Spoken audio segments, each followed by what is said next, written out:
안녕하세요. 채널 사우나 정덕현입니다. 헐크 토크 시간입니다. 오늘 주제는요, 정글의 법칙입니다. 초반에는 정말 열심히 봤습니다. 정글의 법칙. 초반에 나왔습니다. 왜? 정글의 법칙이 갖고 있는 메시지와 가치와 의의 이런 것들이 너무너무 좋았어요. 그게 왜 좋았냐면 당시만 해도 우리가 그 서바이벌이라는 관점을 해외에 이런 정글을 가는 프로그램들이 많이 다뤘었거든요. 뭐 디스커버리 같은 데서 많이 했잖아요. 그리고 디스커버리는 지금도 그런 걸 많이 하고 있습니다.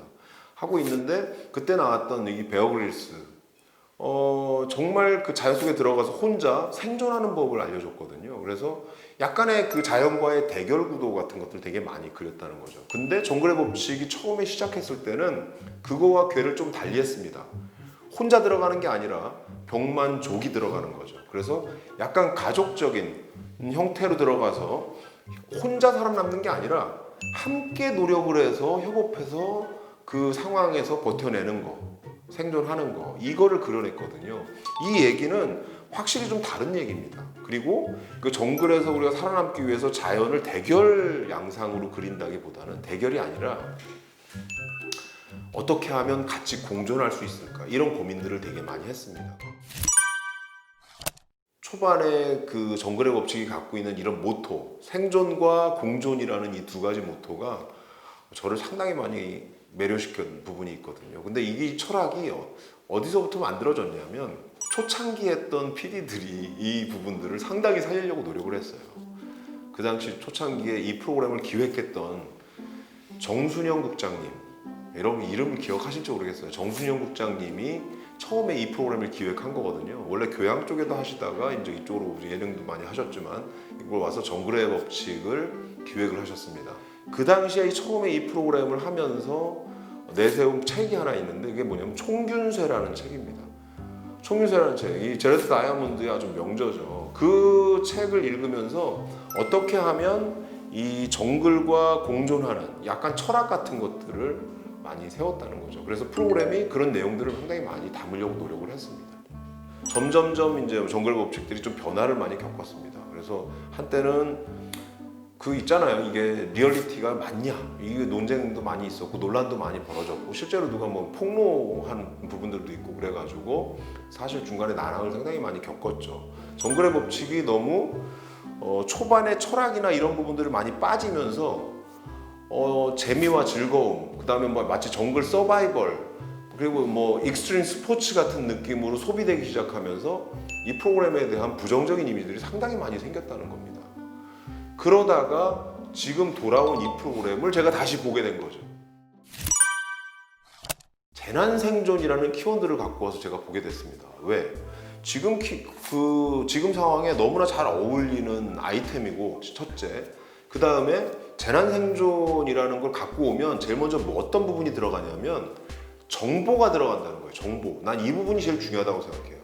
이 프로그램이 어떤 가치와 의의를 가지려면 그냥 그런 생존 환경에 들어가는 게 아니라 들어가서 하는 행위들의 의미들이 담겨져야 된다고 생각합니다. 근데 그 의미가 뭐냐면 재난 상황에서 어떻게 하면 우리가 잘 대처해서 생존할 수 있는가 하는 부분들, 이런 것들을 다루기 시작했다. 그 다음에 김병만이 정글에 가서 잘 살아남네 이런 얘기가 아니라 그런 상황에 혹여나 떨어질 수 있는 사람들을 위한 가이드 역할을 해주기를 바랬는데 그런 부분들을 하고 있더라.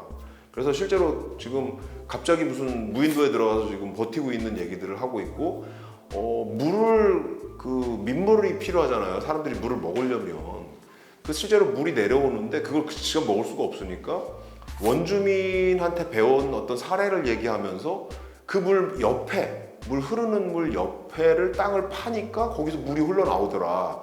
그래서 자연적으로 이게 약간 정화되는 그 물을 위에서 떠서 먹는 이런 얘기들이 나와요. 그래서 오, 신기하다. 그런 정보적인 부분들이 이제 가미가 됐다는 거가 나는 굉장히 여기에 대해서 의의를 둡니다. 뭐 해외 안 나가더라도, 해외 나가도 상관없는데 안 나가더라도 이런 재난 상황에서 생존할 수 있는 법, 이런 것들, 노하우들을 알려주는 프로그램이 되기를 바란다. 그런 방식으로 정글의 법칙이 향후에 나갈 길을 이번에 코로나 상황에 억지로 마련된 정글의 법칙 와일드 코리아라는 제목으로 지금 하고 있지만, 이 프로그램이 그 전기가 되면 어쩔까라는 생각을 하면서 오늘 헐크 토크의 이 프로그램에 대한 얘기를 했습니다.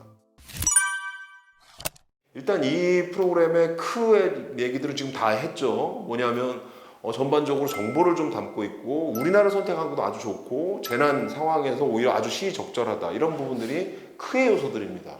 하지만 헐의 요소들은 좀 있어요. 왜냐면 역시 예능적인 걸 자꾸 만들다 보니 출연진들을 그렇게 구성하는 부분들이 좀 있어요. 그래서 여기 뭐 예를 들면 박미선 씨 부부 나오서 부부의 세계 뭐 이런 형태의 어떤 구성을 좀 약간 인위적으로 한 부분이 있거든요. 그래서 뭐 그게 나쁘다는 얘기는 아닌데, 그런 이야기보다는 오히려 이게 연예인들만 집어넣을 게 아니라 좀 일반인들을 넣으면 어떨까라는 생각을 많이 했어요.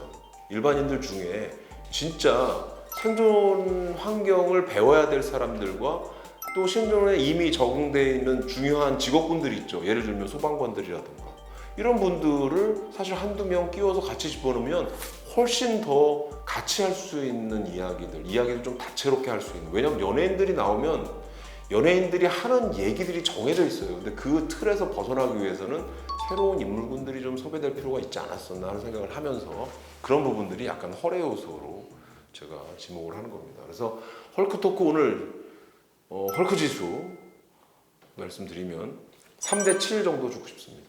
그래서 뭐 헐 요소 3 정도, 뭐 인물 구성에 있어서 조금 새롭게 진영을 짰으면 어땠을까 하는 그 아쉬움을 헐 3으로 제가 그리고 있고, 앞으로의 기대감을 한참 넣어서 7 정도로 글을 주고 싶습니다. 오늘의 헐크 토크 시간 이걸로 마치겠습니다. 감사합니다. 구독, 좋아요, 댓글도 써주세요.